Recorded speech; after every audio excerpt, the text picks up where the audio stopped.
Subscribe করুন ফরেক্সেল BD চ্যানেলকে এবং বেল বাটনে চাপ দিন যাতে ফরেক্সের নতুন ভিডিওগুলো আপনি সবার আগে শিখতে পারেন।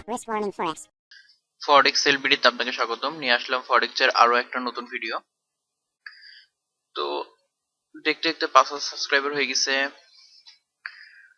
এবং ভিডিওতে প্রায় সব মিলিয়ে 2 লাখ প্লাস ভিউ হয়ে গেছে।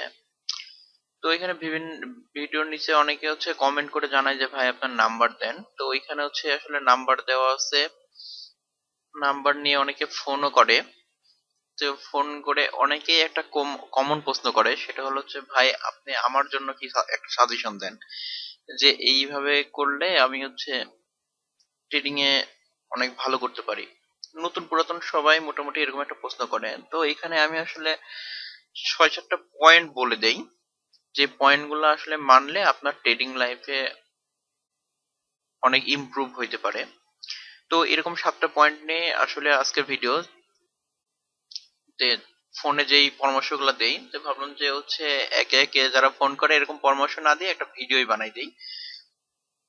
এতে আপনি প্রাথমিক পর্যায়ে এগুলো যদি মানেন তাহলে আপনার ট্রেডিং এ অনেক উন্নতি হবে এবং ট্রেডিং স্কিল আস্তে আস্তে বাড়তে থাকবে। তো 1 নম্বর পয়েন্টই আপনাকে মানি ম্যানেজমেন্ট করে ট্রেড করতে হবে, কঠোর মানি ম্যানেজমেন্ট করে ট্রেড করতে হবে।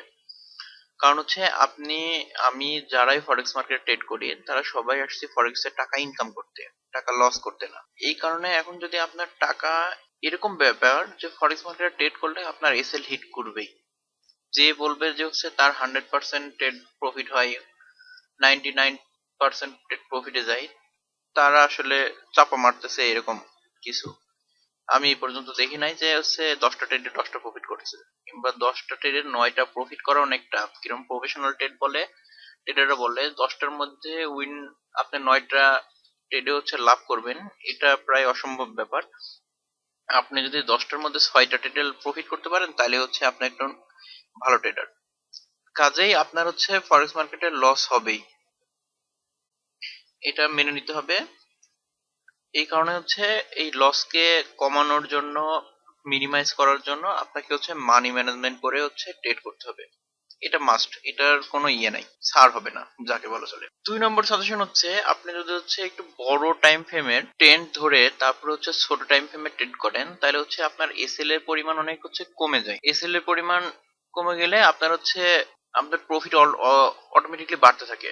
মানে ব্যাপারটা এরকম, ধরেন H4 এর বাই ট্রেন্ডে আছে মার্কেট, তখন আপনি H1 এ বাই ট্রেড গুলো করলেন, এই ক্ষেত্রে আপনার বেশিরভাগ ট্রেডই প্রফিটের দিকে মুভ করবে এবং আপনার স্টপ লস অনেক কম হিট করবে। এইভাবে প্র্যাকটিস করা অনেক ভালো এবং নিউবি যারা এইভাবে প্র্যাকটিস করতে দেখছি তারা প্রথম থেকে অনেক ভালো করছে ফরেক্স মার্কেটে। তাহলে আপনি এই প্র্যাকটিসটা করতে পারেন। 3 নম্বর পয়েন্ট বলবো, আপনি ধরেন আমি আইসি মুকু দিয়ে প্রফিট করতেছি, ঠিক আছে।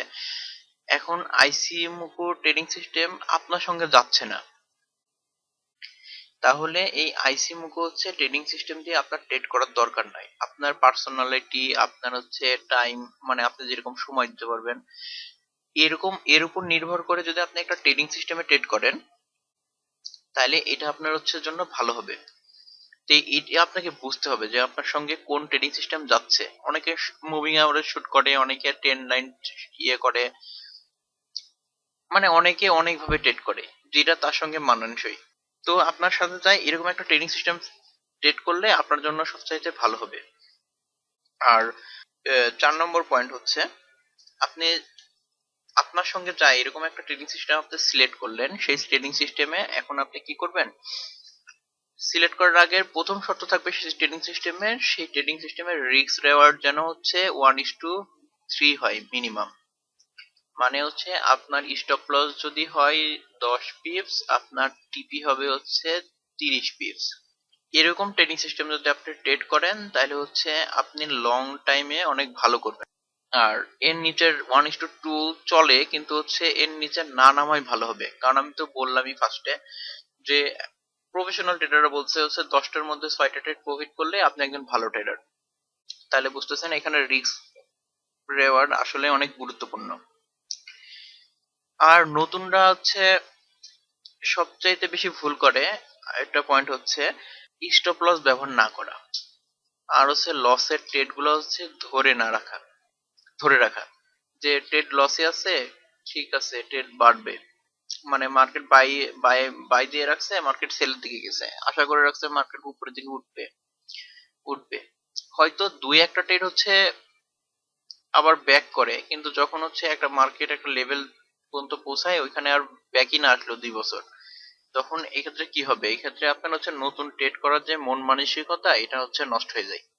আমি এরকম করছিলাম, পার্সোনাল এক্সপিরিয়েন্স থেকে বলতেছি, যে নতুন ট্রেড করার হচ্ছিল মন মানসিকতা নষ্ট হয়ে যায়, তখন আসলে আপনি পরবর্তী যে ট্রেড গুলা করবেন ওগুলা আসলে ওরকম ভাবে স্পিড থাকে না, এবং আপনার ধরুন হচ্ছে 2% রিস্ক নিয়ে ট্রেড করতেছেন, আপনার 2% তার বেশি ঝুলে আছে, সেক্ষেত্রে নতুন ট্রেড গুলা করা অনেক বেশি ঝামেলাপূর্ণ হয়ে যায়। 5 নম্বর পয়েন্ট হচ্ছে প্রফিট ধরে রাখার চেষ্টা করা। এই যে যেরকম হচ্ছে আমি বললাম যে স্টপ লস ব্যবহার না করে হচ্ছে ট্রেড গুলো হচ্ছে অনেক বেশি ধরে রাখা, এটা আসলে উল্টা করা লাগে হচ্ছে ফরেক্স মার্কেটে, যে আপনার লস ট্রেড গুলো আপনি হচ্ছে স্টপ লস এর মাধ্যমে খুব তাড়াতাড়ি বের হয়ে যাবেন, এবং হচ্ছে আপনার প্রফিটের ট্রেড গুলা আপনি ধরে রাখার চেষ্টা করবেন।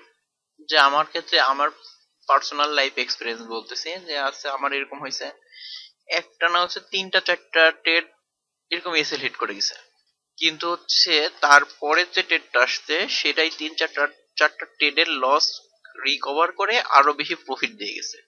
ঠিক আছে, এর জন্য প্রফিটের ট্রেড গুলো হচ্ছে ধরে রাখতে হবে, এবং ধরে রাখলে আপনি অনেক ভালো করবেন। আর ফরেক্স মার্কেটের আসলে কোনো শর্টকাট নাই, যে আপনি একটা শর্টকাট নিলেন, ওই শর্টকাট ধরে হচ্ছে প্রফিট করে নিলেন। কারণ হচ্ছে ফরেক্স মার্কেটে মেন্টালি হচ্ছে অনেক ব্যাপার থাকে, যেগুলো আসলে আসলে আপনার হচ্ছে একদিন 2 দিনে হবে না। আপনি যখন নিয়মিত ফরেক্স মার্কেটে ট্রেড করতে থাকবেন তখন ওই মেন্টালি ইয়েগুলো আপনার চলে আসবে। এগুলো আসলে একদিনে হওয়ার জিনিস না, যে আপনি নতুন হন পুরাতন হন এটা হচ্ছে প্র্যাকটিস করতে করতে চলে আসে। যেরকম একটা এক্সাম্পল দেই, যে আপনি একটা ট্রেড করলেন, ট্রেড করে হচ্ছে সেই ট্রেডটা প্রফিটে আছে, তখন আপনার মন চাবে যে না এই ট্রেডটা ক্লোজ করে দেই, কি আংশিক ক্লোজ করি। এরকম করে কি হয় যে ওই ট্রেডটা হচ্ছে প্রফিটে অল্প প্রফিটে বন্ধ করে দেয়। আর এই যে যেটা বললাম লসের ট্রেড, সেখানে আশাই থাকে যে আসলে অনেক বেশি লাভ হবে, ইয়ে হবে, অনেক বেশি পর্যন্ত হচ্ছে লস আছে ওইটা রিকভার হয়ে আবার প্রফিটে চলে যাবে, এই আশায় অনেক দূর পর্যন্ত লসের ট্রেড গুলো হচ্ছে রান করে। এলো প্রবলেম। আশা করি যারা হচ্ছে আমার কাছে যে সাজেশন চাইতেন যে আমার জন্য কি পরামর্শ আছে এই ভিডিওতে, তাদের জন্য পরামর্শ, এবং আমি ভাবলাম যে এটা আসলে সবারই কাজে লাগবে। তো এইভাবে জিনিসগুলো আসলে মেনে চললে দেখবেন যে আপনার ট্রেডিং এর লাইফে হচ্ছে অনেক ইমপ্রুভমেন্ট হবে। এবং এই কথাও সত্য যে এই কথাগুলা ম্যাক্সিমাম মানুষজনই হচ্ছে মেনে ট্রেড করবেন না।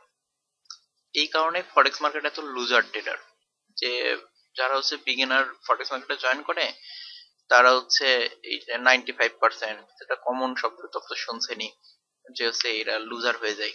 কারণ কি, এরা হচ্ছে এসে ফরেক্স মার্কেটে কোনো রুলস রেগুলেশন এগুলো মানে না, ধামধুম করে $100 $200 কি $500 ডিপোজিট করলো,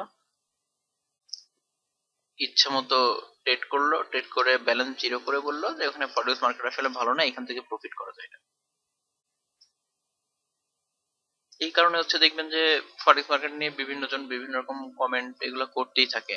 কারণ কি, তাদের হচ্ছে ওই যে ফার্স্ট ইমপ্রেশনেই তারা কিছুদিন ডেমো করছে, তারপরে ভাবছে যে হচ্ছে না আমি তো এবার রিয়েল এসে সেই রকম ভাবে প্রফিট করে ফেলবো, কিন্তু আসলে বাস্তবে এটা হয় না। কারণ হচ্ছে যখন রিয়েল ট্রেড শুরু করে তখন তার ইমোশনাল জিনিসগুলো আসলে চেঞ্জ হয়ে যায়। তাহলে এই ছিল ভিডিওর বিষয়বস্তু, আশা করি বুঝাইতে পারছি সবাইকে। আসলে ফরেক্স মার্কেট হচ্ছে খুবই ডিসিপ্লিন একটা মার্কেট। এখানে আপনি খুবই ডিসিপ্লিনের সাথে ট্রেড করলে আপনি প্রফিট করতে পারবেন, আর ডিসিপ্লিন ছাড়া ট্রেড করলে প্রফিট করতে পারবেন না, এবং হয়তোবা প্রফিট করলেও সেটা হচ্ছে লং টাইম ধরে রাখতে পারবেন না। তো ভিডিও ভালো লাগলে অবশ্যই শেয়ার করুন এবং লাইক বাটনে প্রেস করুন। আশা করি সামনে আরো কোনো মজাদার ইন্টারেস্টিং ভিডিও নিয়ে আসতে পারবো। সাবস্ক্রাইব করুন ফরেক্সেল বিডি চ্যানেলকে এবং বেল বাটনে চাপ দিন যাতে ফরেক্সের নতুন ভিডিওগুলো আপনি সবার আগে শিখতে পারেন। Risk Warning Forex.